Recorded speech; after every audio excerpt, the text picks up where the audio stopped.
You're listening to GotTechED the Podcast with your hosts, Eric Guise and Nick Johnson.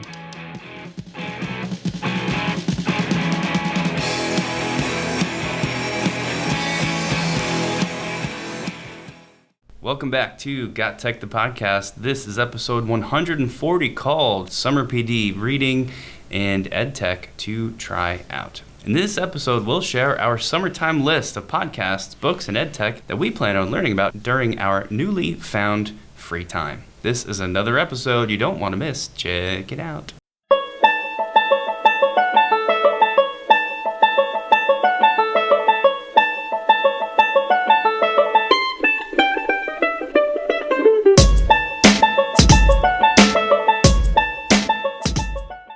I don't know, I almost checked out there when you said free time.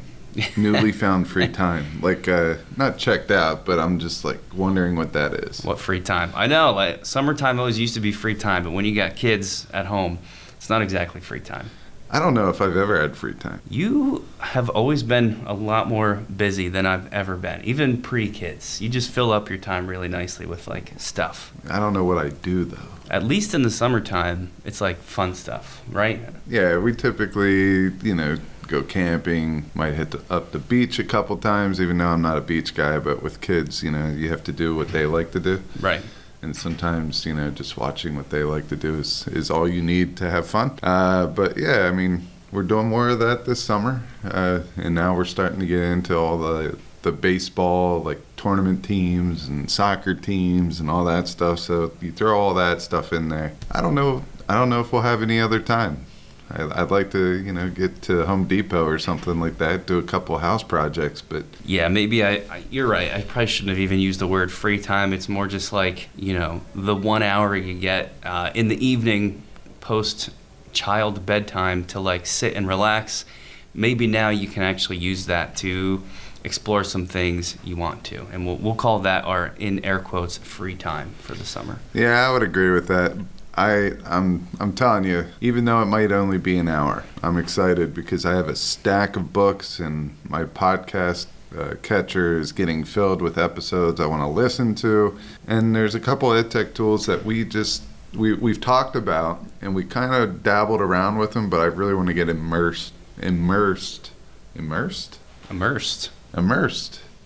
love that word. You nailed it. I just can't say it. Do not cut this out. No. Yeah, but I'm going to check out some of those EdTech tools that I really want to be a part of my daily practice, and they'll probably find their way into my EdTech toolkit. So I'm really happy and really excited to get into that. But let's get into some of the updates for this episode. ISTE is right around the corner. We have our EdTech Throwdown, which is called the Personalized Learning Edition. We have that coming up Monday, June 26, 4 to 5 p.m. in location 119 AB. As we said before, we have no clue what that means, but we'll see you there, hopefully, if you're going to be at ISTE. We'd love to hang out and chat, in and out of our session, so get a hold of us. We are adding to the Theaiteacher.tips webpage, and that's where we're throwing all of our AI tools that we are reviewing, any tips that we may have on how we can incorporate AI into education safely, responsibly, and to get a little bit better, enhancement out of our lesson plans. And I just released our annual podcast blog where we reviewed some of the podcasts that we've been checking out over the past year. Now, we also leave some of the ones that we have reviewed prior to that in the podcast blog, but I think in total, over the 2 or 3 times that we've done this, there are over 50 podcasts that I check out on a regular basis. So go over there, check out some of the ones that I recommend. I give you one episode to kind of recommend to you to get started with the podcast, and if you like it, I would definitely pick and choose which episodes that you want to listen to. Not all of them are going to be right up your alley, but I feel like this is a good start, and some of the best professional development I get are from the podcasts I listen to. Yeah, so those are all great suggestions and some excellent updates. I'll also add that this is the last episode for us to sort of feature or amp up our ISTE presentation, because I believe this will come out on June 19th, which means if you're listening to it on release date, you've got 1 week until the ISTE conference, because it's going to be next Monday in real time. And if you're listening to this after June 26th, 2023, you missed it. But don't worry, because in a few years, we'll be back. This podcast is a proud member of the Teach Better Podcast Network. Better today, better tomorrow, and the podcast to get you there. You can find out more at teachbetter.com/podcasts. Now let's get back to the episode. And with that, I think we should probably start segment 2, the main sort of beef of the episode. And this is our typical summertime episode. We always do this at the start of the summer season. If you haven't picked up on it yet, the idea is to kind of share the things that we will use our, air quotes, free time for over the summer, such as, let's say, Guise is out mowing the lawn. He's probably going to pop in some headphones and listen to one of these podcasts. Let's say my daughter's down for nap and I don't have any other pressing work to do in the house. Maybe I'll sit down and read one of these books that we're about to share. And maybe as the school year gets a little bit closer, you start hitting those, the late weeks in August. You want to start checking out some Edtech that you might want to use, and we've each got some of those as well. So our typical format here is we each pick 3 things in each category. So 3 pods a piece, 3 books a piece, and 3 Edtech items a piece. And we'll just kind of rattle those off for you guys and talk about them. Hopefully one of them or 2 of them or 3 of them jumps out to you, and you can incorporate those into your summer reading or listening or exploration as well. So that's the gist of it, and I'm going to let you start.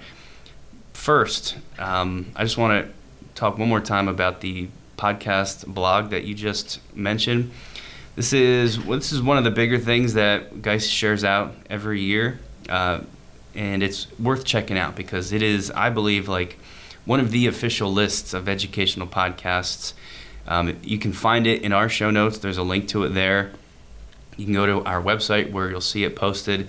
You can also head to Guise's and my Twitter page at Guise.Tech or at Nick.Tech, because I know he shared it out and I'm going to be retweeting that as well. But really awesome. And all the ones we're going to talk about in this episode, I believe you can find on that blog post. So it's a good one. Yeah, so you're exactly right. All the ones, we featured 6 for this episode, and all 6 of these can be found in the blog post. So make sure you check it out. I'll go over my 3. I'm going to kind of be relatively brief on all 3 of them. So my first one is called the Powered Up Podcast. So the ED in powered is capitalized, but go check this one out. You can click on the link in the show notes, and that will take you to Ken and Matt's Apple podcast page. So this is with hosts Ken Earlman and Matt Rogers, and I got to meet Ken out at the Teach Better conference. We talked a lot out there. He's a really laid-back, chill dude. One thing I really like about him is he's a good conversationalist. He knows how to ask questions during his podcast that really brings out the best in his guests. This is very evident in all of his podcasts. So he typically has a guest on, and Matt, I believe, is sometimes with him. I don't think he's on every episode, but I think he's on some of the episodes. And what they do is they basically try to find a hot topic in education, find somebody in education that is a pro at that or doing something extremely well within that niche of education, and they try to bring out the best in them, and they try to allow them to share their story, their practice, their successes, and how other people can kind of build off of their work, which I think is awesome. Podcasting, teaching, it's all about sharing ideas, sharing what you know or the experiences that you have so other people can make themselves better and relate to it. So the Powered Up Podcast, strongly recommend that one. Yep, that sounds really, really cool. I know those 2 guys, Ken and Matt, are some of my favorites to listen to as well. So I didn't put that on my list of 3, obviously, but it definitely deserves to be there. Do you want to go back and forth on this? I think we should go back and forth. All right, yeah. So I'll give your first one. That's a good idea. I'll give you my first one, and if I'm gonna listen to podcasts this summer, this is probably where I'm gonna start. It's called Control the Chaos. This is with Stephanie Howell and Tara Ruckman, who you've likely heard of before because we've had Stephanie on our show, and Guise has been on their show, so there's lots of crossover there. You've even presented with Stephanie, I believe, in the past. So they're part of our community for sure. And if you didn't know, they've got their own podcast, Control the Chaos. It's really great. I think the best way to sort of explain these other podcasts that we're mentioning is to just give you some of the recent episode titles. I know if I'm going to listen to something, and how most people choose a podcast is going through the titles. So here's some of the more recent ones from these two. They've got tips for effective facilitation, one of the hardest things to do as a teacher. Living without resources. These are ways to support people living in poverty, an ever-growing problem in the United States. Very important. We've never done an episode like that. Probably should.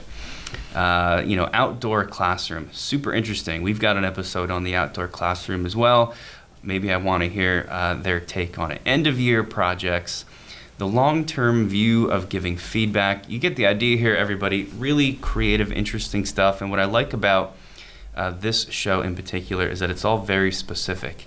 When I read those titles, I know exactly what I'm going to get. And I know that with Stephanie and Tara, it's going to be really high-quality stuff. So that's my first one, Control the Chaos. Yeah, Control the Chaos is an awesome one. I know that they started it recently, and we'll kind of get into their book, which is called Control the Chaos, I believe a little later. I'm not sure if you put it on your list or not. But if not, Control the Chaos is also a book. And basically, they just give you a whole bunch of different tips and tricks to help you in your classroom. And both the podcast and the book they're amazing. And Tara and Stephanie do a great job at banter through their podcast and really getting and shining light on the points in education that don't come easy to educators.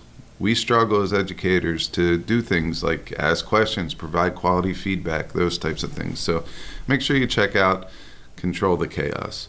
I'm going to get into my next one. It's called Unlocking Unlimited Potential with Dr. Brandon Beck. And this one I really like because he has guests on every week. I don't know how podcasters have the time to organize a guest every single week, but Brandon does this with ease.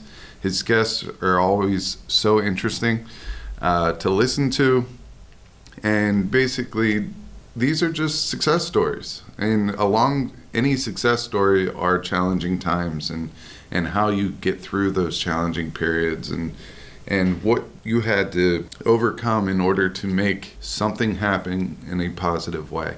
And I know I just got done listening to an episode of Unlocking Unlimited Potential, and I'm trying to... I've listened to a lot of episodes lately for this blog post because I'm not going to lie. I have put listening to podcasts and books and everything on the back burner. But the one that I listened to had to do with immigrants coming to education and how to basically make sure that we make them feel important and how we could get the best out of them. I'm bringing up the blog post right now because that's the one that I showcased on the blog post because I want to make sure I give credit to the guest because she was fantastic in this episode. So the title is called Empowering Immigrant Stories, and it was with Emily Francis. And I'm telling you, if you want to listen to somebody that's super inspiring, listen to Emily Francis because she's going to share her experience as an immigrant and all the challenges she had to overcome to break the cycle and find success. I just thought this was an amazing episode because not only did she share her personal stories, but then she shared how her personal experiences allow her to connect with people from other cultures that come to her school that might not even speak the same language. I think in the episode she used someone from Yemen coming in, and just how she connected with that student. I thought it was very powerful. Yeah, the guests on podcasts are great, and we dabble in a little of that from time to time, but it is so tough to schedule with these people. So props to anyone who can do it. And conveniently, that's my next podcast share is the same thing. It's called the Big Ed Idea, and the host of that is Ryan Scott. Each of these episodes, you'll find again a guest who's going to share their story or their point of view or their take on an issue, and it's just always the most interesting stuff. I've actually listened to a couple of these recently as well. One of my favorite ones is from May 6th. The guest was Ginger Healy. The title of that episode is "We Got to Regulate to Educate," and you can check it out if you want to see what it's all about. But I found that particularly interesting. This is Ginger is a school therapist, right? So she sort of has a different take on students and how to help them learn. And then another one of my favorite ones is from all the way back in April. The guest was CJ Reynolds. It's called "Teachers Are the Pros, Treat Them Like It." And this one spoke to me at the time because, we deal with a lot of people giving us lots of opinions as teachers about, how we should be teaching and how we shouldn't be teaching and what their kid needs and doesn't need. And all of that stuff is valuable for sure. But sometimes it's a lot, and they kind of address that in this episode as well. So it's a great one if you want to hear a bunch of different people share their thoughts. And I think you'll find some inspiration along the way, too. So that's the Big Ed Idea podcast with Ryan Scott. Yeah, so that particular episode, I know I listened to, and CJ is actually a local guy to us. He's from Philadelphia, and he taught in Philadelphia for a while. And he will also be on this episode later as an author to a book. So I'll just drop that plug in there real quick. We'll get into my last one. It's called Leaning into Leadership, and this is with Dr. Darren Peppard. I got to meet him at a conference as well. Dr. Darren Peppard is a podcast host, speaker, administrator, and author of the book A Road to Awesome. I had the privilege of speaking with him at a social event after a conference, and this guy is as personable as they come. We were just having a regular conversation, and before long, he's asking certain questions that basically he's trying to pull out what I do in education. And I like talking about myself about as much as I like dieting.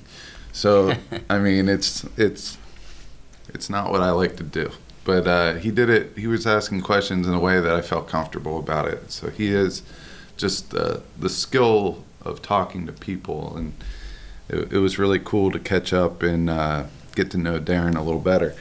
And the episode that I recommended was episode 44, and he's kind of taking on podcasting a bull in a china shop. I feel like every 2 seconds he's releasing a new episode, and I don't mean this in a bad way, because his content is super quality, and I enjoy listening to this. I just find myself 3 or 4 episodes behind every time I go listen to an episode. He already has another one out. So I'll catch up on leaning into leadership over the summer. Episode 44 was called Leading Behind the Scenes, and this topic interests me a lot. I think some of the best leaders are the ones that observe. And his guest, Dr. Amy Matthews Perez, talks about so many things that she does as a leader, and these things are things that you would think as logical, but a lot of people don't do. And I really enjoyed her story about her education, and the one thing that she recognizes is honesty is a very valuable trait for an administrator and all educators, allowing them to connect with their students through honesty. There's a lot of pressure being put on administrators to make sure that they check all the boxes and all the PD from the state gets pushed down and all that stuff. So you have to find creative ways to get around that.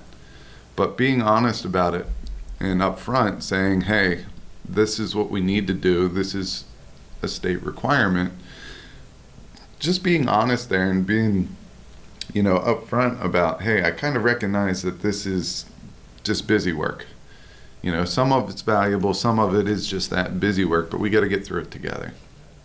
All right, but taking that same spin and relating that to students, hey, I don't really know the answer to this, but let's figure it out together. You do not need to be a master of all content knowledge. It's just every student's going to come to class with a different niche or a different interest, and they might be a pro at that particular part of that content. And it is okay not to know all the answers. Just be honest with your students, be vulnerable, and this might be able to help you bring in and build stronger ties with your students by saying, I don't know the answer to this, but like you, I'm interested. Let's go work it out. And that's like one of the big takeaways that I took. Another one was she did an amazing job at differentiating between leadership and management. And I think a lot of times people think that's the same thing, and it's totally different. Strongly recommend episode 44 with Dr. Amy Matthews Perez, and I strongly recommend leaning into leadership with Dr. Darren Pepper. Yeah, that sounds awesome. And I'll jump straight into my last podcast, which will be short because it's one I actually haven't listened to. And I tried to do that on purpose with my 3. So I had Control the Chaos first, which I know of but haven't listened to a lot. I've got the Big Ed Idea, which I have listened to, and this is one that's totally new to me. It's called the Counter Narrative Podcast with Charles Williams. What it is summarized nicely in the title. It's just, Charles, it seems like he wants to give a different take on issues, sort of change it. That's actually, part of the podcast title, changing the way we talk and think about education. And I love that kind of stuff because you have to do this constantly, and you have to force yourself to do it, because just like in anything, any field, it's easy to stagnate and just start doing the same thing. And this is what I do, and this podcast seems to sort of challenge that. I think the episode I'm going to start with here is called episode 154. He does these episodes called Pause to Ponder. It seems like a sort of like a recurring thing where you just stop and think about something. And the title of this Pause to Ponder episode is called the hedonic treadmill, which I've actually learned about before in a totally different, unrelated podcast. But this is how this concept known as the hedonic treadmill applies to education, which you might not think it would, but it does a lot. And that's one that I will begin with. If you don't mind, I'll also wrap up the podcast segment here by doing my first book. Is that cool with you? Yeah, go for it. All right, so those are our 6 pods. Here's our 6 books, and I'm going to do my first one. It's called Why Don't Students Like School? And this made it on my list because it's a question I've been wondering a lot recently. Just listening to students these days, especially in our first sort of air quotes normal year since COVID. Just a lot of weird reactions to school. I've got students who perform very highly in class, but act as though they don't. Use the word failing for getting a 92, and there's just a lot of weird feelings about school. And I think a lot of it comes from COVID and trying to get kids back into a normal thing. But I want to explore that. I want to know about these attitudes towards school, why students don't like it, because I know from the teacher side, almost everything I see is teachers trying really hard and coming up with, fun stuff and giving students choice and power, and, how all that stuff plays a role. I want to get better at that. So all I know is that the author of this book, Daniel Willingham, he's a scientist, a cognitive scientist. So that's going to be a unique approach to really talk about kids' brains and how they learn and how they learn best. And that stuff is super interesting to me. Some of this even comes down to linguistics, what is the best font to use to make reading the easiest. So all these weird little details that you might not even think about when it comes to teaching that are separate from, the actual act of teaching, but the way you design stuff I love that sort of thing. So I'm going to be reading Why Don't Students Like School by Daniel Willingham. I could tell you the one thing that I can relate to with what you just said is the font. Right. Because I remember in 4th or 5th grade getting a welcome letter from my teacher, and it was like in this calligraphy type font. Right. And I started reading it, and I got frustrated because I don't do well with distractive things. Yeah. All right? That's just the way I'm wired. I don't do well with distractive fonts and things like that. So I get frustrated, and I just put it aside. And I just remember my dad saying, "There's no way that you read that fast." And I said, "I'll just figure it out as we go." I remember having this conversation. I get antsy. When I get towards an end of the book, I don't know if anyone else feels this way, but when I have like 6 pages left, I get really antsy until I finish. I don't know why. It just happens. And I know I remember feeling that way reading a calligraphy font letter from a teacher. Well, sorry to jump in, but like that's a thing, man. It's not just you. Even like the font Times New Roman, which is like the classic font, even just the picture of the letter T and that the horizontal line across the top. In Times New Roman, it's got those little like sidebars, those caps on the end. All of that stuff is extra information that your brain has to process, and that can tire out your brain. So the gist of it is the simpler font is the better. So you are not alone. That is a documented phenomenon. All right, so that is definitely interesting. So maybe if I get through my 3 books this summer, I might hop into that one. There you go. And as I said earlier, I am guilty. I've had all 3 of the books that I'm going to talk about for almost a year now. I'd say last September, the whole school year, I've had these books, I want to say. At least close to then.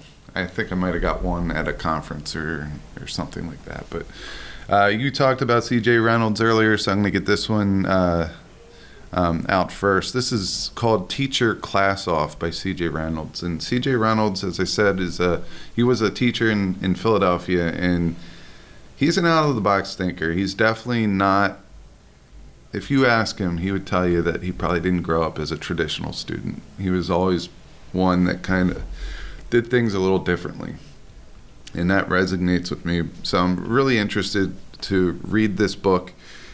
Basically, if you go and you take a look at the book, and I link the Amazon link here, it just says that, as teachers, we have a lot of constraints. We have a lot of challenges that we have to overcome, whether it's budget shortages or testing standards or diminishing autonomy in the classroom. All these things can lead to teacher burnout, and we need to find something within our profession that's going to help us reignite our passion for education. And that's what his book is all about. It's about reigniting our fire, all right, getting re-energized and getting back out there and doing the best for our kids. I can't go too much further than that because, I haven't gotten into the book yet, but this is one that I'm very interested in. And that's what summer's all about, right? Is sort of getting revamped for the coming school year, so that's a cool selection. My next one is called The Hidden Lives of Learners by Graham Nuthall. Sorry, Graham, not sure how to say your last name. But this one sounds cool. The title jumped out to me right off the top. The Hidden Lives of Learners is a unique take. The gist of this book is that it says the students we teach, these learners have 3 worlds, and it kind of analyzes a student from each perspective. So one of those worlds is the public world, and that's what the teacher sees. Another of the students' worlds is their peers and that landscape that they exist in. And then the third world is their own private world, their own set of experiences, and how an effective teacher sort of considers all 3 of those worlds when designing stuff. And, one of the ideas of this book, which is going to appeal to Guise and I right off the top, is that Graham is going to talk about how you have to give students different experiences to address all of those different worlds. So it's not just your traditional test. He says you got to do all sorts of different recordings to understand their learning, like audio and video, and just observing them and talking to them, and pre-tests and post-tests and feedback. And it's just like to me, this kind of jumped out as like, oh yeah, he's just talking about all the stuff we talk about, like varying your assessment methods and varying your instruction methods and giving the students different types of projects. And it's just sort of all put into this perspective that I found unique and interesting. And that, of course, is the perspective of these 3 different worlds that a student has. So that one is a unique take, and I'm excited to check that out. The Hidden Lives of Learners. So should be a good one. Yeah, that's another solid one. You can pass that on to me when you're done with it. Will do. So I don't really have any, aspirations of being a administrator.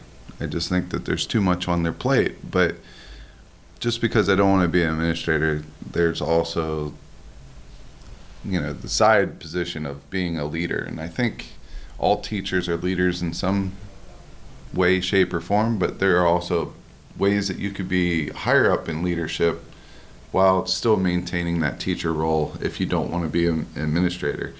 So going back to the podcast, Road to Awesome, I mentioned earlier there's a book. So this is another one that I'm going to read. It's called Road to Awesome, Empower, Lead, Change the Game. Now, this might be a cop-out, but all 3 of my books happen to be also podcasts. But I do this a lot because sometimes it helps me understand the podcast a little better if I know how they got there. And usually the book is a great way to start if they have one. If not, I take a look at their website and see if I could figure out a little bit more about them, because the more relations, like the more things that we have in common, the more things that are relatable to me, the more interested I am in the book. I try to reflect on the little intricacies of everything within that book. So the Road to Awesome really goes over how to empower leaders, how to, pick up new things, new leadership traits, qualities, just little tips of becoming a leader. And really any of that is gold. If you could pick one thing out of a book that's going to help you change who you are to be a better leader, a better role model, or a better teacher, then it's worth it. So this would be my next one. I'm going to go ahead and do my last one also because I kind of let the cat out of the bag that all 3 of mine are after podcasts. So the next one is Unlocking Unlimited Potential. This is Dr. Brandon Beck's book. And basically, he believes that all educators have infinite power.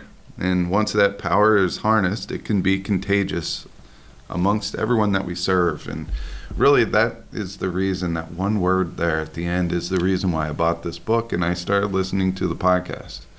The word serve. I think oftentimes educators really forget that we're here to serve our community, to serve our teachers. And I think service is a big sacrifice for teachers. We might not make the top dollar, but we're here to make, the world a better place by instilling quality education into our students. So that is one that really, resonated with me.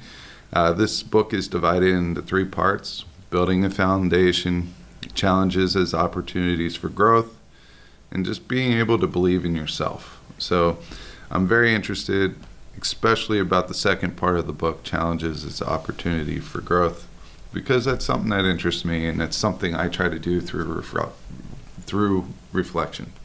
All right, great choices there, man. And I'll wrap up the book segment with my favorite one. This is what I'm going to start off with. I'm pretty sure, at least, because it sounds the most interesting to me. If you want to be frustrated, if you want to hear someone talk about the probably never-ending pendulum of educational belief that swings back and forth, you're going to want to read this book. It's called The 7 Myths About Education. It's by Daisy Christa DeLu. Again, sorry for the last name pronunciation. But 7 Myths About Education. Here's the deal, man. This book is all about 7 things that all teachers today, at the beginning of the 21st century, that all teachers think, because we've been taught these things and told these things over the past probably 10 to 20 years. And this author calls them myths and says, no, these things are not true. And this is a controversial book because a lot of these things we've all sort of come to accept as like, yeah, we should be doing this as teachers. And you know, she's going to argue, no, maybe not in all cases. I don't want to read all 7 of these myths, but I'll just hit a couple of them. One of the myths that's going to be addressed here is that the 21st century fundamentally changes everything. That somehow students existing in the 21st century completely has to revamp how we teach students. And she argues that no, that is not necessarily the case. That you know, some things are inherent in teaching, and that the 21st century skills that have been pounded into a lot of teachers maybe have some detriments too, and that's worth considering. Connected to that, another one of these myths is the idea that you can always just look it up. Something that I hear a lot these days, you know, and that's even sort of amped up now with AI. But this idea in teaching that students can just look things up, so why do I have to teach X anymore? She's going to argue that this belief has led to teachers not teaching certain things that might be important, and that we're losing some skills because we are skipping those things that can just be, air quotes, looked up. So if some of those kind of, you know, bristled your feathers a little bit, then this is something you're going to want to check out, even if you disagree with these. And I can tell right off the top that I probably will disagree with some of these. I think that's good. I think those are the books that are most exciting to check out. So for that reason, this is my number 1. And that also wraps up our book segment. Maybe we'll just keep the flow going here, and I will begin our final collection. And this is always my favorite. Of course, we're talking Edtech. So just like the rest, we've each pulled in 3 Edtech things. My first one is, I don't know if this is an Edtech tool necessarily. It's more like exploring some stuff that an old Edtech tool can do now. And I'm talking about Photoshop because I don't know how to use it.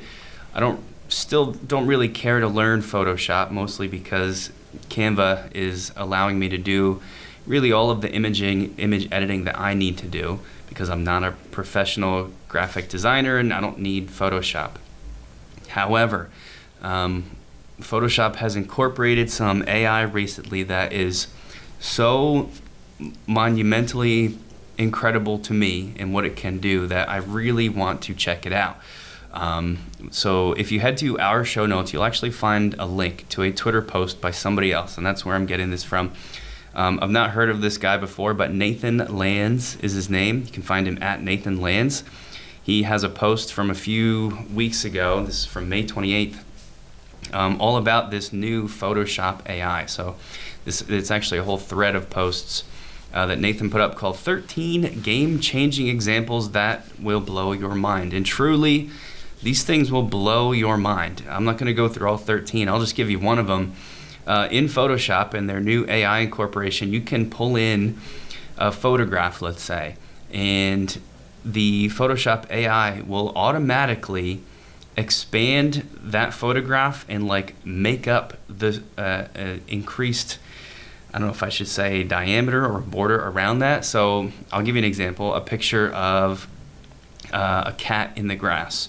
You can put a picture of a cat laying in this grass and shrink it really super teeny tiny, and then surrounding that as big as you want, the AI will make up the rest of that scene surrounding this cat. So like, you know, if you could imagine expanding your view outwards and see what else is in that grass. Are there some plants? Are there some bushes?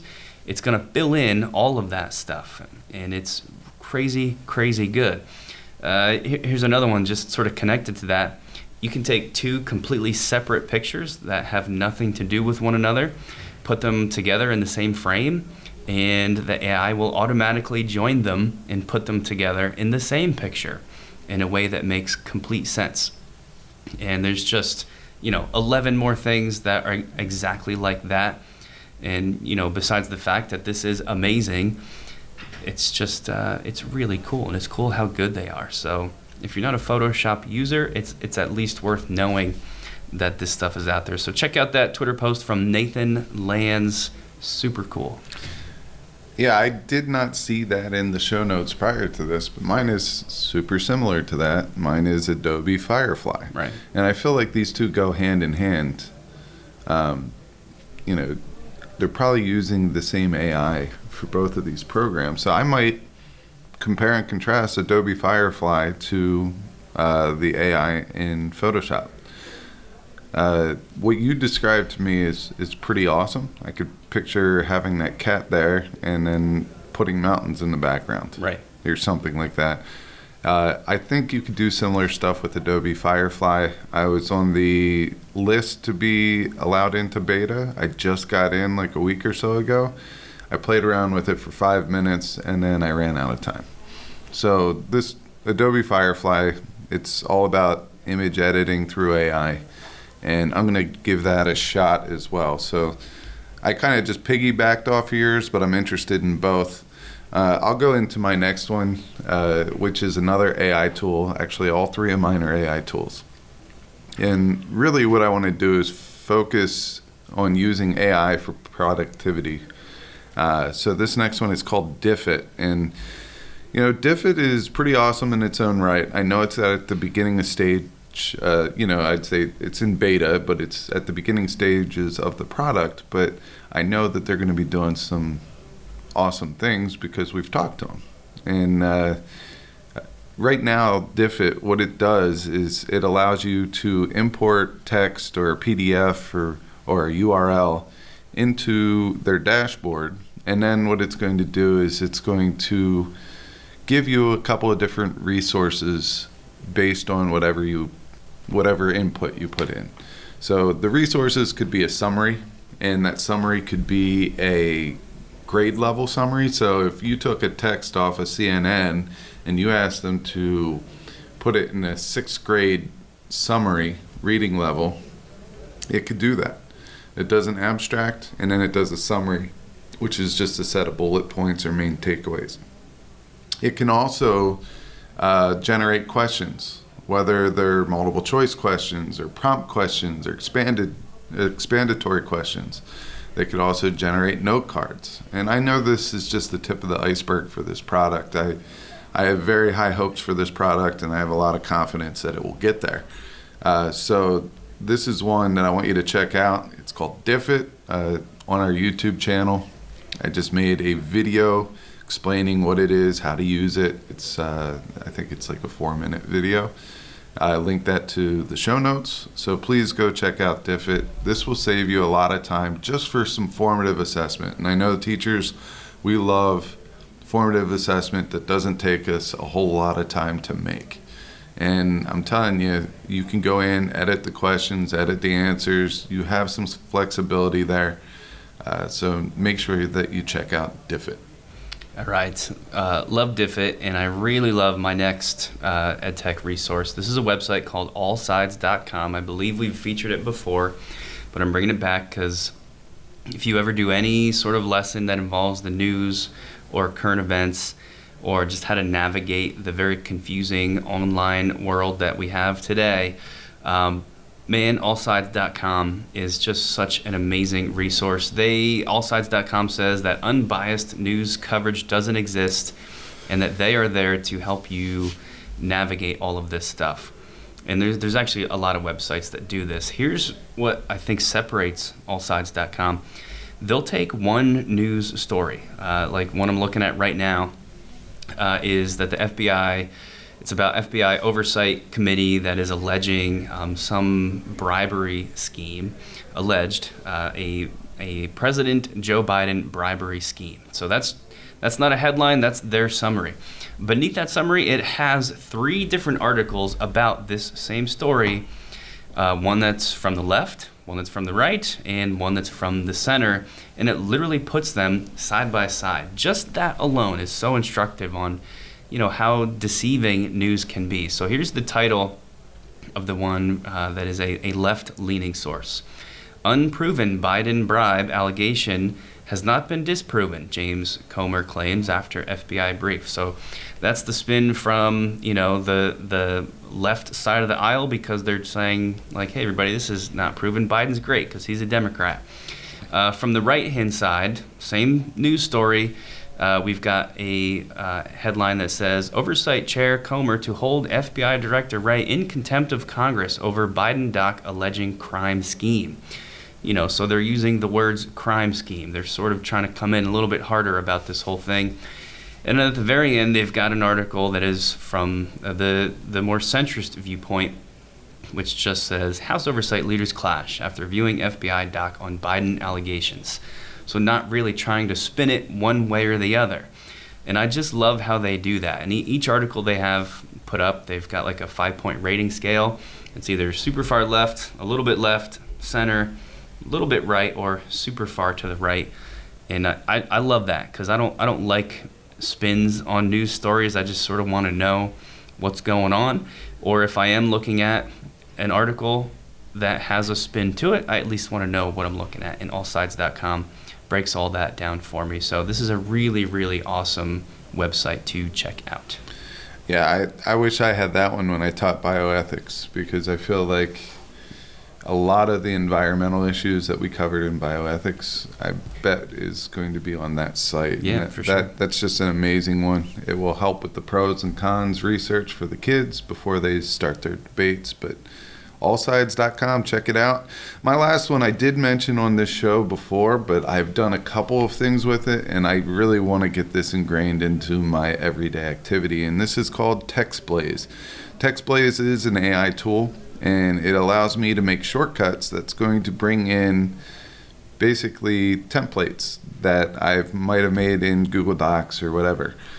So for this show, we do episode show notes every time, and if you look at our episode show notes, they're formatted the same way. So what I did in TextBlaze is I made a formatted a template on our show notes, and then all I have to do is select whatever shortcut I want. I think I did /podcasts or /template. And when I have TextBlaze turned on, no matter where I am, anywhere where there's a blank where I could add text, it's going to automatically bring in that template and put it there for us to work on. So every time I go into Google Docs, instead of having to copy and rename the copy and all that stuff, I just hit /show notes and our template comes up.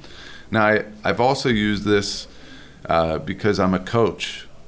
Okay, I coach a lot of sports teams, and when I have to send out emails to everybody and I want them to be individualized, I like to have a template there. And now I could just do that by hitting / and whatever it is. Maybe it's my tryouts who made a particular team. I could just type in their email and send it out. Now, I know some of this stuff we can just blind copy everybody and you can send out a mass email, but sometimes, these events are spaced out. If I'm trying to give a praise referral to a kid that, had an awesome game, and I noticed that one of their parents weren't at the game, maybe I have a praise referral there that it's just the starting of the email, and then I add some specifics to personalize it. So I really think I can come up with probably about 100 different usages of TextBlaze that's going to save me in a massive amount of time. You can even share these things within a team. So we were playing around with this, and these shortcuts or these templates that you put in can be shared with me. So I might want to sit down with all the chemistry teachers and come up with some TextBlaze shortcuts for really long words that we get tired of writing over and over again, like, I don't know, chemical equilibrium. It's a pain to type. We can all get used to the same shortcut. Could be a big time saver. I love TextBlaze. Yeah, I mean, there's so many usages to this product, and it's just amazing. Especially for us as tech coaches, we're always getting these questions, and a lot of them overlap. And we have a FAQ page, but no one seems to find it. So what we end up doing is sending them the resource. So if we had a code for like our FAQs, if we knew that someone asked, how do we set up categories in our gradebook? If we do /gradebook and all of a sudden there's an email saying, hey, I think that you'll find this resource helpful. Here's a video and a how-to guide to set up categories in your gradebook. And all we have to do is hit /gradebook, boom, send it out, done. Or even just most of my tech help emails, I end with something like, if you need further help, please submit a help desk ticket to the IT department by doing blah, blah, blah, blah, blah. You can also call this number. You can also blah, blah, blah. I get really sick of typing that. So in TextBlaze, set up a little code you type out, and at the end of every email that is personalized, I can just use the code and it pops in my traditional ending that I am so annoyed at re-explaining over and over again. Here's another one. You send out a weekly bulletin or a weekly newsletter to your class. Typically the newsletters or the bulletins, they're the same format. You might have to change a thing here or there. /bulletin, you get your template. After that, you can change your icons and stuff like that however you want. I mean, that's just such a time saver. Even if it's just for the formatting purposes only, that's a time saver. Yeah, so that is an amazing tool, and we do have one more. I'll just basically say the name of it because it's pretty simple. I don't know why I'm on a timeline kick lately. I've talked about another timeline generator recently, and here's a new one that I just came across. So basically over the summer, I want to see which of these I like best. This new one is called Time Toast. It's a timeline creator. Enough said. You can check it out if you want to. The link is in the show notes, or just Google Time Toast. But it looks great, and it does exactly what it sounds like.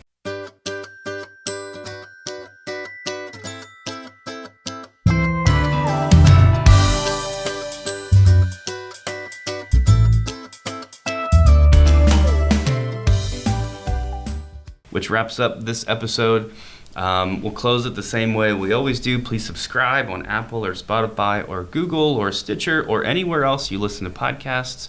We've got a YouTube channel that you can find by heading to YouTube and searching GotTechED the Podcast. We've all got Twitter handles, Nick Got Teched, Guise Got Teched, or We Got Teched. Please write us a review. Please check out GotTechED.com. And please check out the Teach Better podcast network that we are very excited to be a part of. Thanks a lot for listening. Thanks for listening to GotTech the Podcast. Remember to subscribe to our show and follow us at We Got Tech on Twitter so you can stay up to date with the latest episode releases, blog posts, product reviews, and PD announcements. You can also follow Guise and I individually at Guise Got Tech and at Nick Got Tech on Twitter, or on Instagram at Nick Got Tech. Finally, remember to check out our website, GotTechED.com, where we post all our episodes, articles, and resources available to you for free. Until next time.